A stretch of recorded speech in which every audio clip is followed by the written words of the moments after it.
आपण पाहत आहात शिवभीमक्रांती महाराष्ट्र न्यूज चॅनल। बाबासाहेब आंबेडकरांचा डॉक्टर बाबासाहेब आंबेडकरांचा संविधान गौरव सोहळा 26 आणि 27 जानेवारी 2024 वर्ष 22वे गौरव समिती पूर्ण कार्यक्रमाचे प्रमुख मार्गदर्शक भदंत डॉक्टर उपगुप्त महाथेरो, कार्याध्यक्ष अखिल भारतीय भिक्खू संघ भंते पय्यावंश बुद्ध विहार पूर्णा यांच्या प्रमुख मार्गदर्शनाखाली संविधान प्रबोधन कार्यक्रम दिनांक 27 जानेवारी रोजी डॉक्टर आंबेडकर नगर येथून संविधान गौरव सोहळ्याची भव्य मिरवणूक वाद्यवृंदासह प्रबोधनात्मक कार्यक्रम आणि डॉक्टर बाबासाहेब आंबेडकर यांच्या तैलचित्राची भव्य मिरवणूक काढण्यात आली।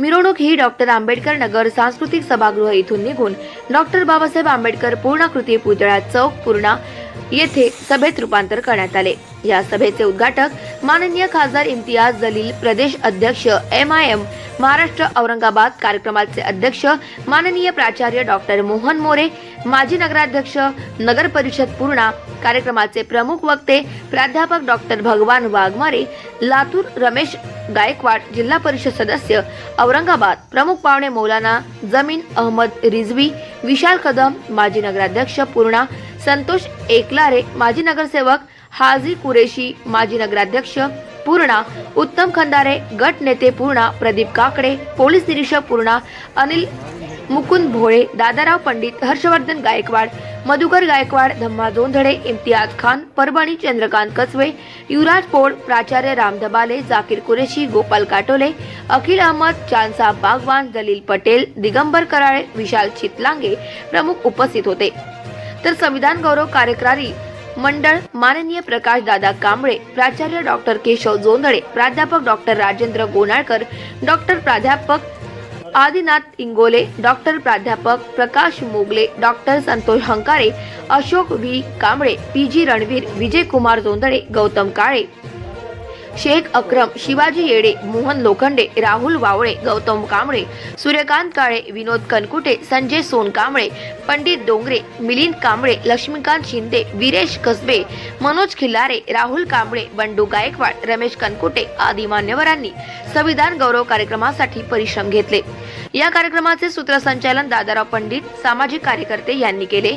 तर कार्यक्रमाचे मुख्य संयोजक माननीय प्रकाशदादा कांबळे, संविधान गौरव समिती पूर्णा आदी मान्यवरांच्या उपस्थितीत आणि असंख्य संविधान प्रेमी यांच्या उपस्थितीत पूर्णा शहरामध्ये संविधान गौरव सोहळा मोठ्या हर्षोल्लासात संपन्न झाला।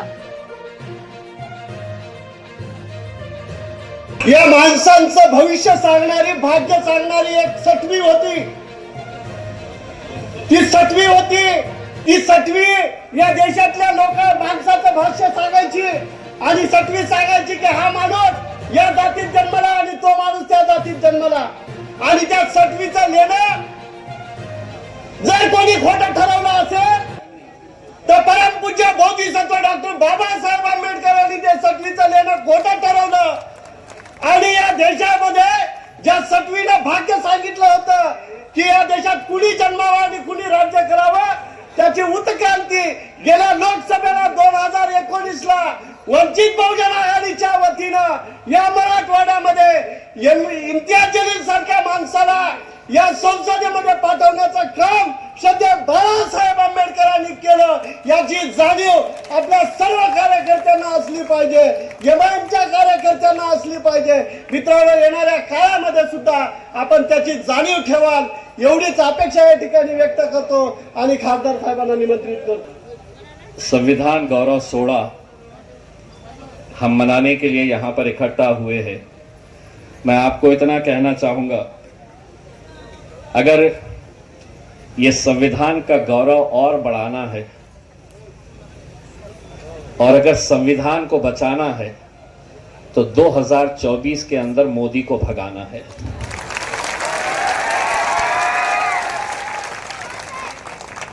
वरना आप इस बात का अंदाजा नहीं लगा सकते हैं कि आपको लग रहा होगा कि मोदी के निशाने के ऊपर हम हैं, लेकिन मोदी इतना होशियार है कि कहीं पे निगाहें और कहीं पे निशाना है।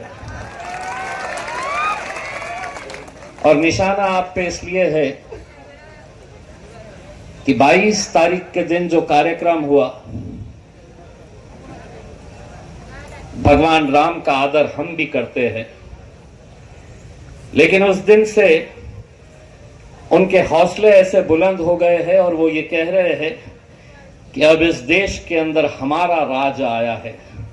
मैं उन्हें ये बताना चाहता हूं, जब तक ये देश रहेगा तो सिर्फ संविधान का राज रहेगा और डॉक्टर बाबा साहब अंबेडकर का राज रहेगा इसमें। और उसी संविधान को ये बदलने की जो साजिश चल रही है, उनके निशाने के ऊपर बस यही है कि कैसे डॉक्टर बाबा साहब अंबेडकर ने जो संविधान दिया, और एक ऐसा संविधान दिया कि जब पिछले साल इस संविधान का उत्सव मनाया गया तो सिर्फ भारत देश के अंदर नहीं, दुनिया के 120 देशों ने हमारे संविधान का जश्न मनाया जो डॉक्टर बाबा साहब अंबेडकर ने दिया है। लेकिन आज आप भी अच्छी तरह से जानते हैं इस देश की सच्चाई क्या है। हिंदुओं को मुसलमानों से लड़ाओ, दलितों को निशाना बनाओ, यही चल रहा है। लेकिन एक बात मैं कहना चाहता हूं, इस देश की लोकसभा के अंदर 553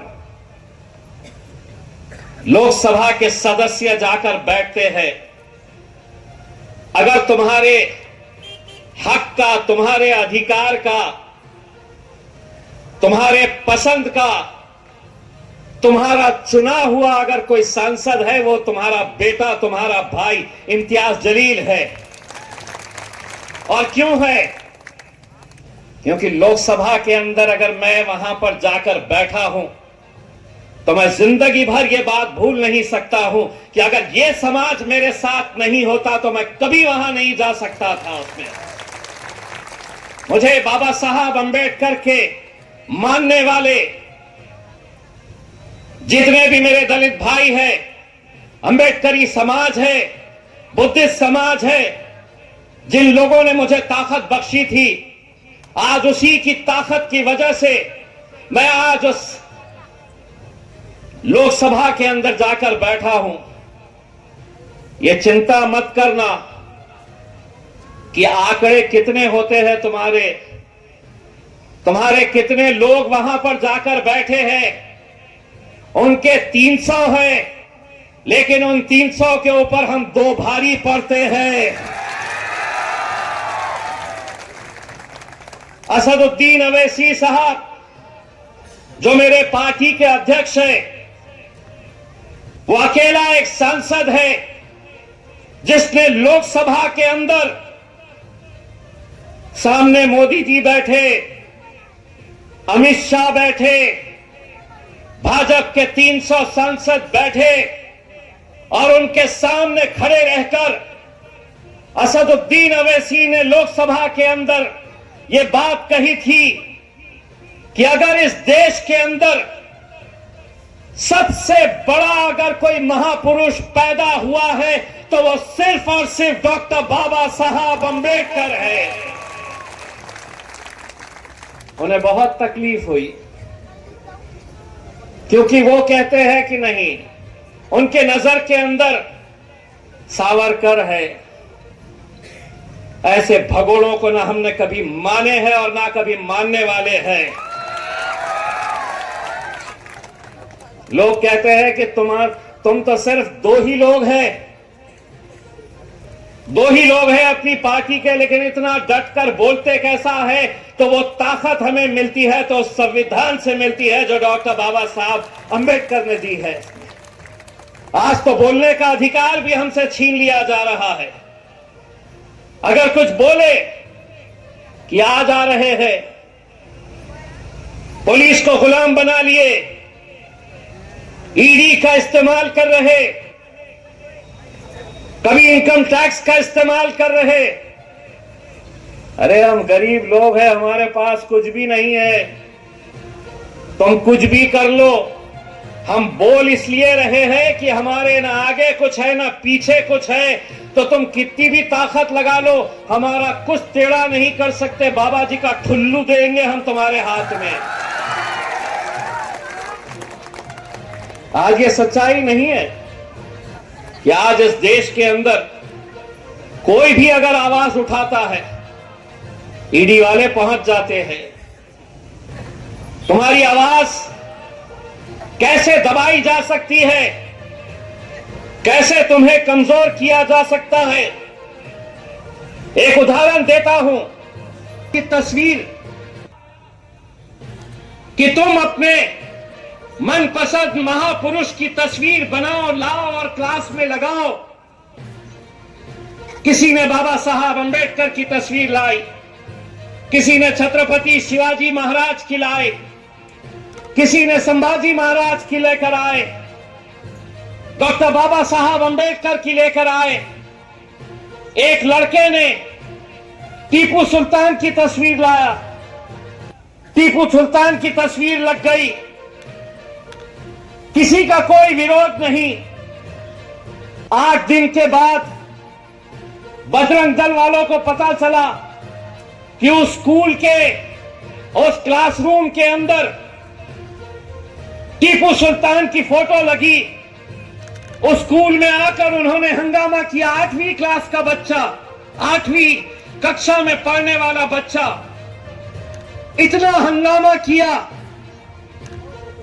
स्कूल प्रशासन के ऊपर यह दबाव डाला कि यह बच्चा स्कूल के अंदर पढ़ना नहीं चाहिए क्योंकि उसने टीपू सुल्तान की तस्वीर लगाई है। मैं बताता हूं, लोकसभा के अंदर जो लाइब्रेरी है उसमें डॉक्टर बाबा साहब अंबेडकर ने जो ओरिजिनल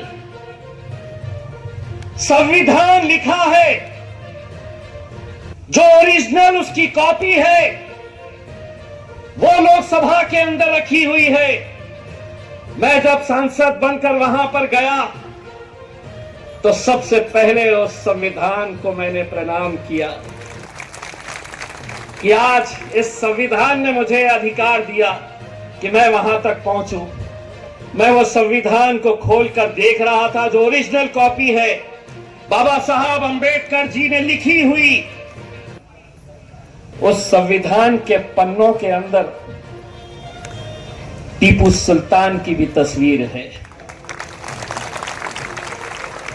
जिस टीपू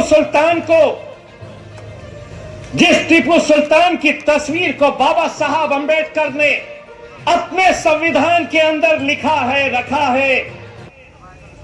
तुम जैसे गुंडे मवालियों कभी देखे हैं, कभी पढ़े हैं संविधान? ये समझ रहे हैं कि हुकूमत हमारी आ गई तो अब हम कुछ भी करेंगे। उनका सरदार जो बैठा है वहां पे, मालूम है ना सरदार कौन? मित्रों, भाई और बहनों, नौटंकी, उसकी अदाकारी तो देखकर शाहरुख भी शर्मा जाता। नासिक के मंदिर में आए साहब, अकेले झाड़ू लेके अकेले मार रहे, ना फर्शी पे कचरा है, कुछ नहीं दिख रहा, लेकिन अकेले झाड़ू मार रहे। मैं उसी वक्त प्रार्थना किया कि जिंदगी भर इस आदमी के हाथ में झाड़ू दे दे, ये सरकार चलाने के लायक नहीं है, तू झाड़ू ही चला, बेहतर रहेगा। ऐसी ऐसी बातें आज हमें देखने को, सुनने को मिल रही है। मेरा यह कहना है कि इस मुल्क के अंदर कानून अगर बना है तो सबके लिए बना है। ऐसा नहीं है कि दलितों के लिए अलग कानून है, मुसलमानों के लिए अलग कानून है, हिंदुओं के लिए अलग कानून है। कानून सबके लिए बराबर है। लेकिन क्या वजह है कि वो कुछ भी बोले तो कुछ नहीं, हम जरा सा बोल दे तो बड़ी आफत, बड़ा हंगामा। तो एक बात यहां के इस पूर्णा की तमाम इस आवाम के जरिए मैं मोदी जी आपको एक पैगाम देना चाहता हूं, एक बात बोलना चाहता हूं, और उनको मानने वाले भाजपाई हो, शिवसेना वाले हो, बजरंग दली हो, कोई भी हो, 75 साल तक तुम बोलते आए हैं, हम सुनते आए हैं। अब हम बोलेंगे और तुम्हारे बाप को भी सुनना पड़ेगा,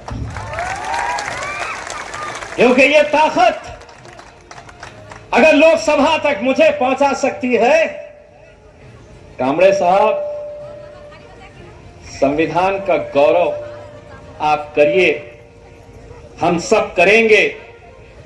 लेकिन अगर इस राज्य के अंदर, इस देश के अंदर अगर सिर्फ दलित और मुसलमान एक ताकत बनकर खड़े हो जाए तो अच्छे को पिछाड़ने की ताकत हम रखते हैं। कभी सोचा था किसी ने? बनते जी आपका आशीर्वाद था, ऐसे न जाने कितने बनते जी रास्तों के ऊपर निकले थे हमें आशीर्वाद देने के लिए। अगर जो काम हम औरंगाबाद में कर सकते हैं वो काम हम पूर्णा में भी कर सकते हैं, बशर्ते तुम्हें एक ताकत बनकर खड़े रहने की जरूरत है। सिर्फ इतना कहना चाहूंगा, अगर बाबा साहब को मानते हैं तो मेहरबानी करके बटो मत अलग अलग गुटों के अंदर, एक ताकत बनकर खड़े रहो। और अगर वो ताकत बनकर खड़े रहेंगे, दुनिया तुम्हारे सामने झुकेगी। सर्व निमंत्रित पाहुणे आले, त्यांनी अत्यंत मुक्तपणानं संविधानावर प्रबोधन केलं। हजारोंच्या संख्येने उपस्थित असलेल्या संविधानावर प्रेम करणाऱ्या लोकांनी त्यांना मोठ्या प्रमाणामध्ये दाद दिली आणि संविधानासाठी समर्पित होण्याचा संकल्प आज या संविधान कार्यक्रमामध्ये केला। सुप्रसिद्ध विचारवंत भगवान वाघमारे हे लातूरहून या कार्यक्रमामध्ये सहभागी झाले। संसदेचे संसदरत्न खासदार इम्तियाज जलील हे या कार्यक्रमामध्ये सहभागी झाले। या कार्यक्रमामध्ये आम्हाला सातत्यानं मार्गदर्शन करणारे पूज्य भदंत डॉक्टर उपगुप्तजी महास्तवीर आणि भदंत पैयावश हे सुद्धा या कार्यक्रमामध्ये सहभागी झाले। त्यांनी योग्य मार्गदर्शन केल्यामुळं हा संविधान गौरव सोहळा हा मोठा उत्साहामध्ये संपन्न झाला। हा संविधान सोहळ्याची या संविधान सोहळ्याची वाट गेली अनेक दिवस आमच्या पूर्णेचे सर्व तरुण, महिला, पुरुष हे सगळे पाहत होते आणि आज तो कार्यक्रम या ठिकाणी संपन्न झाला। संविधानाचा गौरव मोठ्या प्रमाणामध्ये या ठिकाणी करण्यात आला।